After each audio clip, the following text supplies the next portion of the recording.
All right. So why is radiometry and shading important? So we know that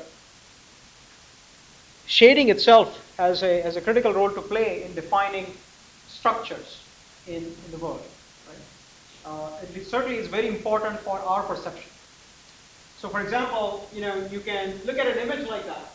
Right? Obviously it's an image, you don't know the three-dimensional properties of what you're looking at, but you can infer based on this image three-dimensional aspects of what you're seeing. Same thing, when we actually look at images of a lot of different things, but we have an idea of the three-dimensional structure, but more importantly, you look at an image like that, you not only know the three-dimensional structure, but you have an idea of the physical properties of this object. Right? You look at the image here and you start getting a feel for the textural properties that are present for that object. So the question is, how is that possible? And if we understand how is it possible, the more important question is, can we use that computationally somehow to infer properties about objects that we are imaging? Okay. So, well, we want to know that. And in order to understand that, first we have to build an understanding of the illumination process and its transference to what we actually acquire and actually can measure on images, which is pixel intensities. Okay?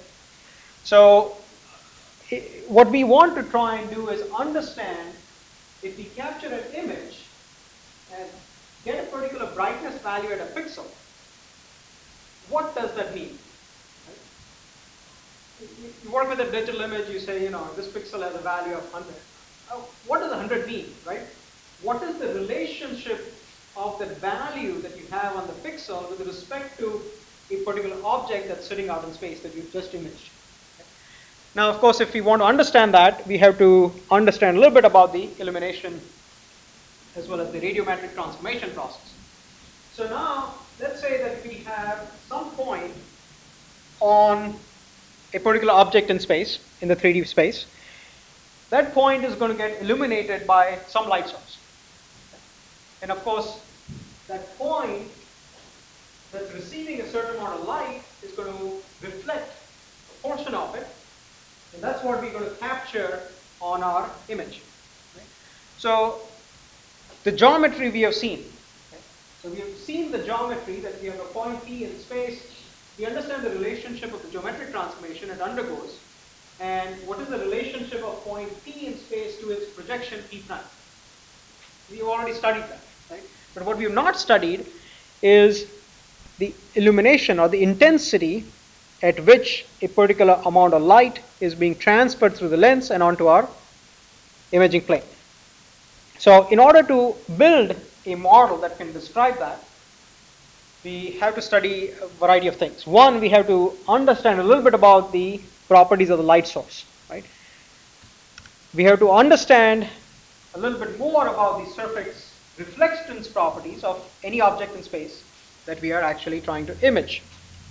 We also have to understand about the shape of that surface, because that's going to dictate the orientation at which a certain amount of light is going to reflect off of that surface. Obviously, we have to understand the properties of the optics. We have to understand a certain amount of characterization of the camera that we are using, more specifically the exposure, right? Because we know that the longer the exposure, the more amount of light we are integrating. So we have to understand how that relates into this whole process. And then there are sensor characteristics. And when I talk about sensor characteristics, we are truly talking about the actual conversion process in terms of the amount of light captured, and the process of digitization that allows us to translate that into some pixel value, intensity value on a pixel. All right, so let's first define some basic terms as we try to understand what is this relationship. So the two basic components that we have to understand is radiance and irradiance. Okay? Radiance is essentially the energy that is carried by a particular ray of light. Okay? And more often than not, we define that in terms of power. Okay? Power per unit area that is actually perpendicular to the direction of travel of the light. Okay? And it's subtended by a specific unit angle, right? A solid angle subtended in space. And the units that we typically describe this is in watts per square meter per steradian. Okay? So steradian being defined as defining the unit subtended angle that we have. Irradiance, on the other hand, is actually the energy that is arriving at a particular surface. So it's the amount of energy that is now given in terms of watts per meter squared, okay? And it can be measured as a relationship between the irradiance that you measure and the radiance of a particular ray of light. So the way to think of this is that if you have a ray of light coming in, one, the radiance is going to be described by the angle subtended with respect to the surface on which this particular ray is incident, and it's going to be integrated in order to compute the power over the solid angle, the unit angle that it subtends. So this particular ray of light carries the amount of energy that is equivalent to everything within that cone. And of course, we are describing that with respect to what falls on an area that is perpendicular to the ray of light.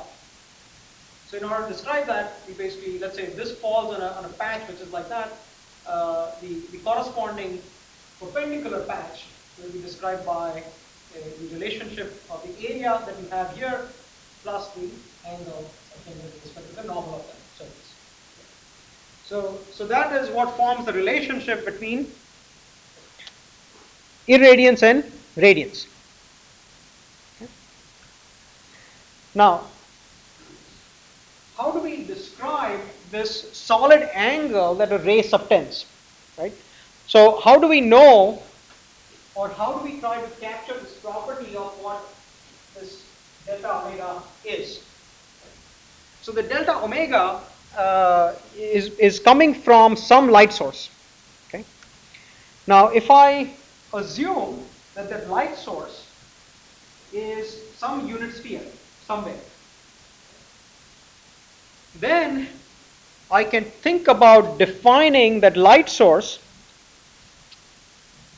or the subtended angle in terms of the actual patch that it creates on the surface that we are trying to measure the irradiance on, divided by the distance it has traveled from a unit sphere. So every time we think of a subtended angle, we are conceptualizing that there is a light source which we are describing as a unit sphere. Okay? And the actual angle subtended is being measured on the surface of this unit sphere as a particular unit angle. So that's how we actually describe this delta W or delta omega.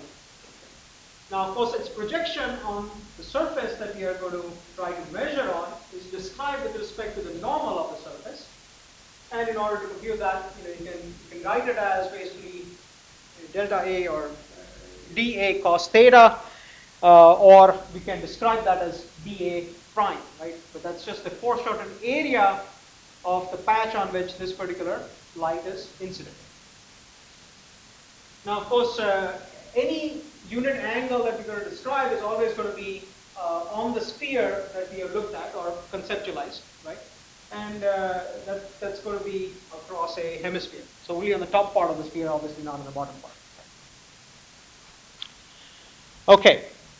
Now, if we plug this into our imaging geometry, right, what do we have? We have now a point P on some surface that will project onto P prime based on our geometry that we looked at describing our weak perspective, right, or a thin lens system. So this would be a thin lens system. We know the relationship between P and P prime. What we want to now describe is the relationship between radiance and irradiance.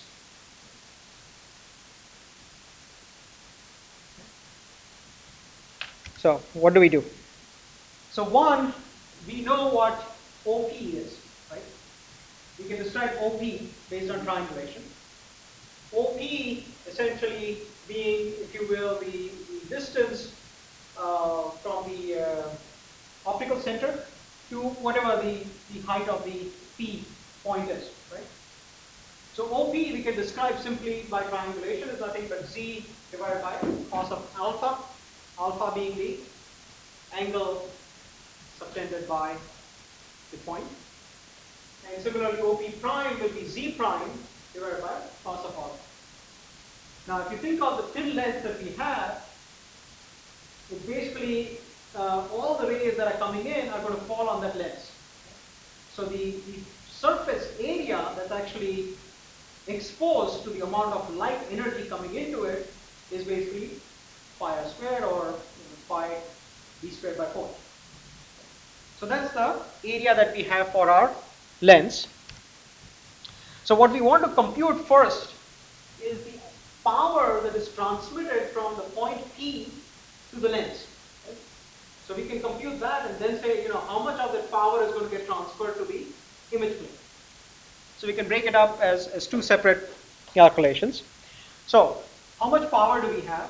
The amount of power we have can be described by L omega dA cosine of beta, where beta will be the largest angle that we make from the point P to the edge of the lens.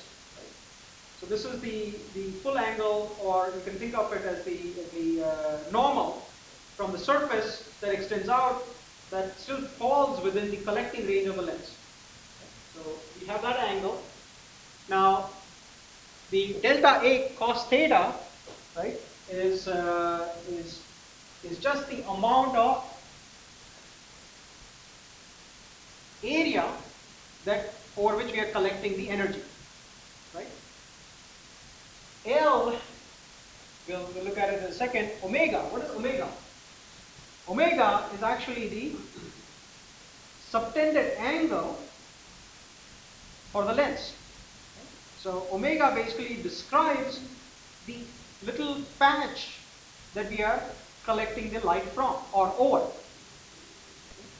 So in terms of our previous understanding of conceptualization of unit sphere, omega is the equivalent of the solid angle subtended. So it's the delta omega that can describe the total energy that's coming in. Okay. So what do we have? If we have to describe that, then omega is basically the delta A cos theta, right? It's exactly what we looked at before, right? So there you go. So that's your description of what the delta omega is, right? This is a subtended angle over which the energy is being collected, right? And we describe it as the foreshortened area divided by the square of the radius. So if we translate that over here, that's what omega is. It's the area times cos alpha divided by the radius from the light source, right? The light source in this case being P. So that's our radius, right? Of course, so radius squared gives us this. And we can simplify that, and that simplifies to this. So as a result, the amount of energy that's falling on the lens can be written through that.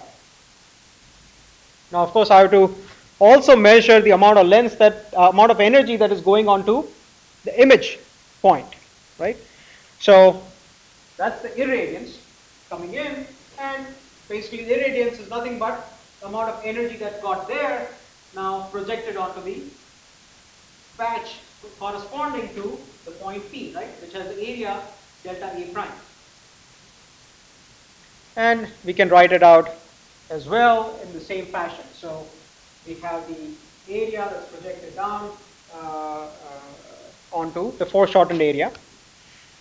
So now I can plug everything back in, right? And I can end up with a relationship between E and L.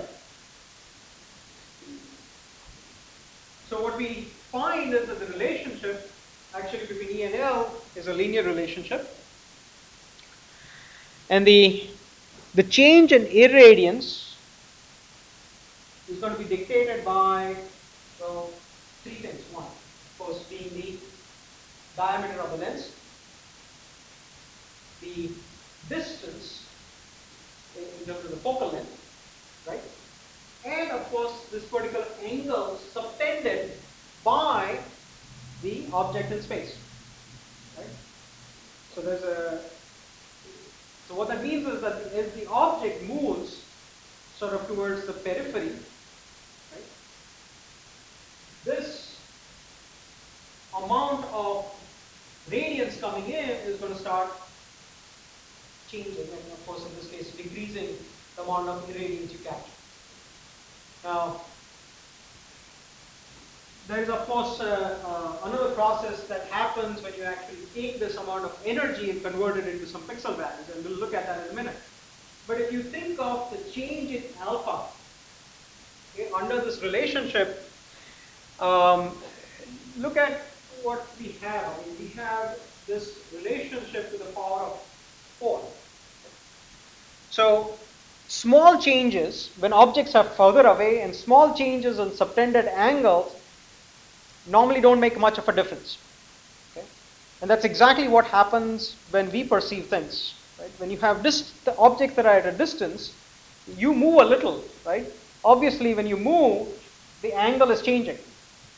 But we don't actually see all of a sudden the change in the amount of energy coming in. We don't see that there's a shift in the illumination properties of some object out there, right? So because the angle is very, very small, right? So small changes in angles don't actually amount to a lot of change in the irradiance. Now, on the other hand, as the objects go sort of more and more away from the optical axis, as your angles start becoming very large, you start seeing these drops in irradiance. And more often than not, that is not because of this relationship, but it's more often because of the vignetting effects that you start seeing due to the presence of a lens. So generally, this linear relationship holds very well when you have objects that are more or less in front and at distance from the camera. So if we had to sort of summarize this relationship specifically for a thin lens model, what we have is that the irradiance is going to be linearly related to the seen radiance that we have. It's also going to be proportional to the area of the lens, right? And it's inversely proportional to the squared distance between the lens and the image plane, so the focal length. And as I said, the irradiance is going to fall off as the angle between the viewing ray and the optical axis is going to increase.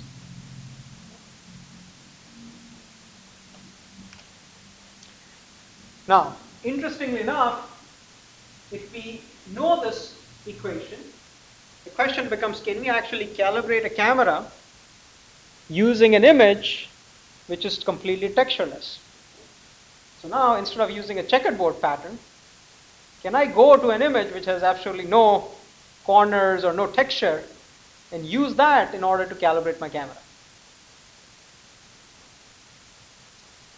And it's a rather interesting paper. Of course, there are certain assumptions that we have to make when we actually do this. We have to assume that the surface we are imaging is Lambertian and so on and so forth. So we're not going to mix what happens to reflectance in terms of the particular model system that we described.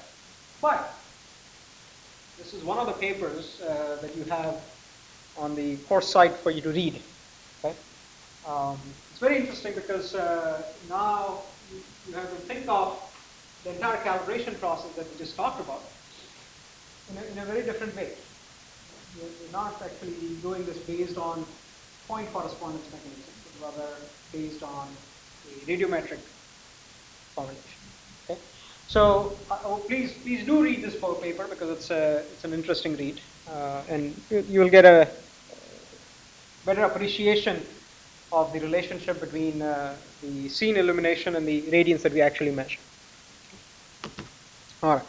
So I mean, this is nice, right? This relationship allows us to understand the relationship between the radiance and the irradiance. So what is actually getting collected on an image plane? But of course, that's not what we actually are getting in terms of the digital image that we are capturing, right? So there's something else going on, and there are a bunch of other transformations that we have to worry about. So one, what we looked at was essentially the first block.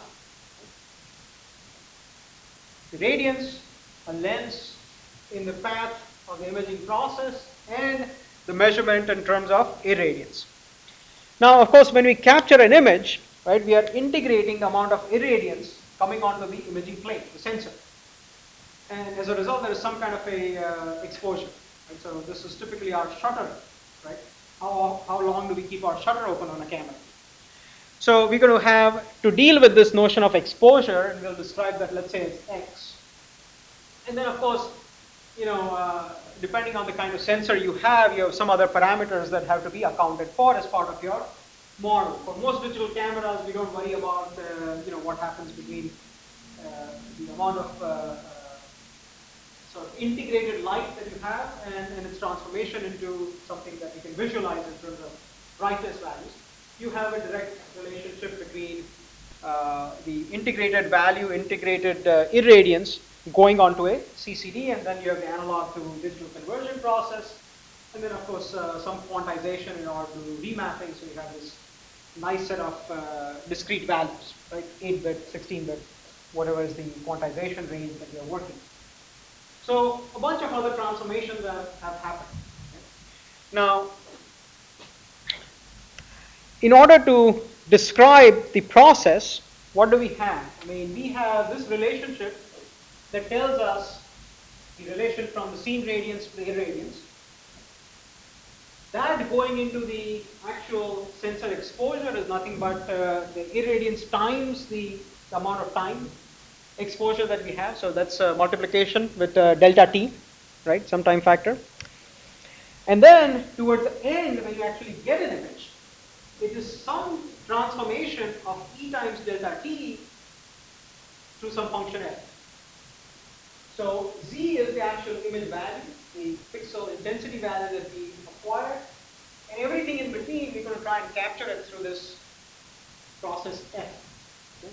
And f is generally called the sensor response curve or a camera response curve. Okay? Every camera has one, and it provides for an understanding of this mapping function going from irradiance to pixel values. Now this is critical and important if you actually want to use a camera to measure material properties of what we image. We have to understand this relationship. It is also required if you want to do anything in terms of recovery of the structure, shape from shading. Okay? So how does the change in irradiance or the radiance come about due to the shape that we have of an object that we are trying to image. Right? So if you want to recover that, it's important. Also, this response curve is very, very important if you want to create what is known as the high dynamic range image. Okay? So high dynamic range images allow us to capture the range of, let's say, irradiances that typically cannot be captured under a single response curve of a camera. So, what do typical response curves of a camera look like? Anyone have an idea?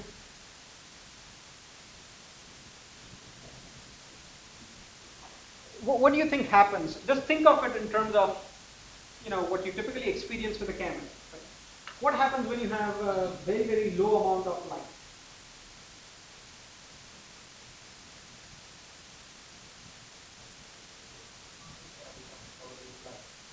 Yeah, 0, right?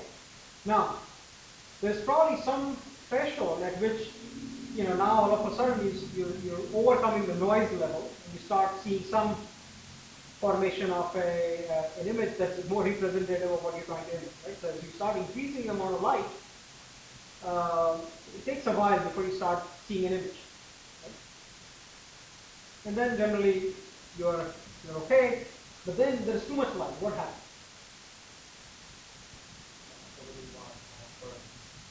So you get what you call saturation. Right? So if you think of just that trend, right, most of the times this trend you can try to think of it as a sort of a sigmoidal function. Right? So if I think of the amount of light I need in order to get the range of pixel values, you're gonna have a curve that kind of looks something like that. So I keep increasing light, and then I get into some nice functional range where I get nice images, and then I'm going to saturate. Right? So any more increase in light doesn't change anything, I'll saturate. So there's probably some range in here which you typically approximate to be the linear range. Right? This is the range under which you're going to get the best images you probably can from the camera. Right? Outside of this range, weird things are happening. So that function there is exactly what f is, right? That's the response curve of your camera. And of course, it's useful to know what f is, right? Because then if you know f, then you can strictly define the relationship now in terms of z, which is the density value that you have, to E, right? Irradiance. If I know E, I can go back to radiance, right? So that is what will allow us to now provide a relationship between the amount of light energy I have used to describe an image point to what is actually out there in space. Make sense? Okay, so how do we get f, right? So multiple ways of getting f. The first one being, I'll carefully model every step. We measure the aperture, we measure the, any of the properties of the sensor, if it's a film, digitizer, whatever it is, we measure everything that we have described in this particular pipeline. Right? So every part of it, we try to measure and model. Okay? So we can do that, but obviously you can imagine that's hard to do. Well, the second approach is that, I can take many pictures of an object for which the irradiance is exactly known to me. So I have something out there in a 3D space where the irradiance can be modulated. Right? So I know the irradiance, I modulate that in increasing quantities and actually see what my pixel values are. I generate a curve and then fit a function to it. So I can do that. I keep increasing my irradiance, I look at the pixel values, I get a bunch of points and fit some kind of a curve, and this is my response. So I can certainly do that. Finally, the third way is to use multiple exposures, right? Again, you can imagine that getting a object or a source where perfect irradiance is measurable, and I can actually vary that in perfectly known discrete quantities, is generally going to be difficult. So what we can do then is actually take a single object there, right? But capture the images with multiple exposures. Right? So I can take multiple images. I can start off with a very, very small exposure and change that by a scale factor of 10. Right? So I have a shutter speed of 1000. I change my shutter speed to 100, 1/10, 1, and so on and so forth. Okay? So I'm basically changing the sensor exposure in some increments of a factor of 10. Right? Great, I can do that. And based on that, I'm actually observing the values that I am getting from my response curve. Right? So what I end up measuring is f of e, then f of 10e, right? So some scale factor increment of e. So I end up getting these values. I can basically put this back on a plot and fit a curve to this. And I still end up getting what I have as my response. So I have exposure values down here, which is radius times time. Exposure time, and you have f of E delta t on this scale, and I can fit a curve through that. And this will give me a response curve. In fact, this particular mechanism is what was used in the first paper that actually talked about high dynamic range imaging.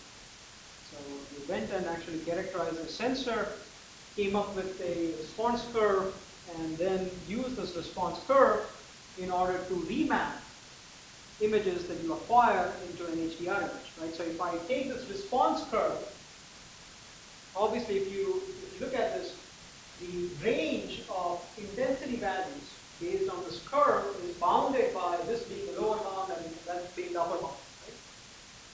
But if you were to take this curve and linearize it, right, the number of pixel values I can have as a linear mapping is far greater than this projection. So if you take this curve and linearize it and say, well, I don't want to purely look at the projection of the intensity values here, but I want to look at the exact relationship of the point to this location on the curve and measure the traversal on this curve, so the distance from its origin.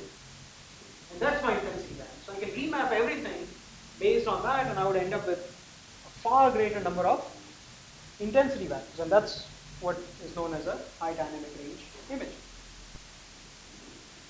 Now, interestingly enough, you can actually do this with pretty much any camera you have these days, and more importantly, you don't actually have to do these experiments. If you have a digital camera, you bought it from whichever company, if you go to their website, they actually make all the response curves available for every camera that they sell. So you can simply go and download that response curve, get your image, do a linearization, and of course on a computer create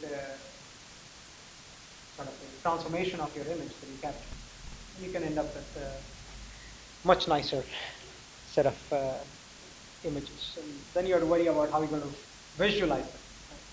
Because now all of a sudden your images are not 8-bit or 16-bit or 24-bit, but they are some odd number of bits. That's a separate problem. All right. So does this make sense? Everyone okay with this? Okay. All right. So now let's take the next step and say, well, what happens when light is going to start interacting with objects, right? So far we looked at a simple model. We know that there's some light source coming onto an object, and the object is projecting a ray onto the image plane. But of course, when light interacts with anything that's out in space, there are multiple things that happen, right? The most basic phenomena is the process of reflection. So we know reflection happens, but there are other things that happen as well. So light is going to get absorbed to a certain extent, right? Every object has some absorption properties. It's going to absorb light, a percentage of what light is incident on it. Some of the other light may actually pass through the object. Right? So some light is simply lost through the process of refraction. Some of it will get reflected, and more often than not, you're also going to have shifts in the wavelength of light. Okay? So that's going to generate what is known as fluorescence or color shifts. Okay? So for now, we will not address the problem of color shifts and fluorescence, but the rest of the things are physical interaction processes that we have to worry about. So if you only look at reflection as an example, then we can first start with a very simple case, which is think of a single incoming ray that's going to get reflected in all directions. Okay? So I have an incident ray that comes in, and the object is such that obviously it's going to reflect the ray in all orientations, all possible directions. So how do we describe the amount of light that is actually reflected in all directions? Okay? So how do we measure that process? And there are a variety of models under which that process can be modeled. Okay? One of them is the bidirectional reflectance distribution function. So this is a function that actually provides a relationship between the incident ray and the reflected ray in terms of the angles of incident to the normal of the object and the surface area, the angles on the surface of the object. So for this purpose, the geometry that you're interested in looking at is that, one, if you have a surface, the surface is on some xy plane, right? And z is the normal direction to that plane. An incident light is going to have two angles that will make with respect to that surface. One is going to be an angle with respect to the normal, and the other is an angle with respect to the x-axis of the plane. Make sense? So if I think of that, theta in this case is the normal angle that we're talking about, and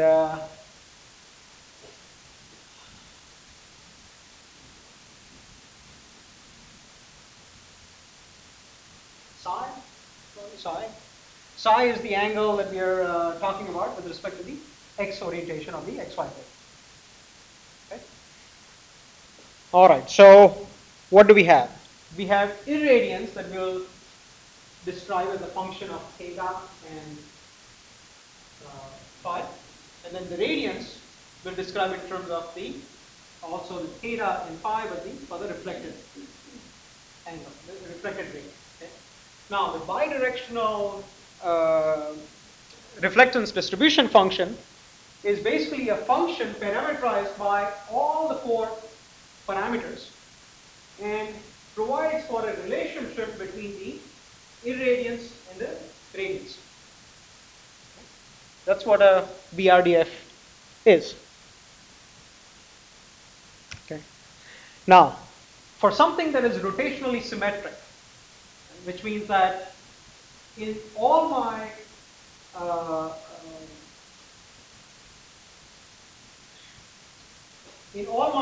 phi angles, right, the angles that I have in the phi orientation, if I'm completely rotationally symmetric, so if I come in at a certain angle, I'll basically go out at the same angle, right? We can simply describe this relationship as a function that is parameterized by, of course, the normal, difference in the normals, and each one being independent parameter, but then grouping the parameters in the xy plane as simply being the difference between the two. Okay. Now this will be a BRDF that actually describes all isotropic surfaces. So it doesn't matter what is the angle that you make with respect to the surface, because every angle is going to have exactly the same property. This would be an isotropic surface. So which means that more often than not, this has to be some kind of a, in terms of irradiance, it has to be a textureless object. The minute you have a textured object with respect to radiance, this will not work, right? So for example, bird feathers, things like that are going to be highly non-isotropic. So they cannot be modeled under functions like this. So if I look at reflectance models, there are two ways of sort of thinking of this process, right? We can think of it more in terms of a wave phenomena, so electromagnetic phenomena, where I have some angle or ray of light coming in at a particular wavelength, is going to interact with some object. Again, I can describe that object in terms of wave geometry. Right? So that essentially is the physical modeling way, right? So where wave optics are considered. The other way of dealing with this is purely in terms of geometry. Right? So instead of looking at waves that are propagating through, I can think of only rays of light, right? And I'll base it everything in terms of trigonometry, right? And that would be a geometric way of modeling things. And both ways of modeling this phenomena have been looked at, and a variety of studies that look at these different models, right? And VRDF is more of a geometric model and not so much of a wave model. So geometric models are generally looked at because they are approximations to physical models.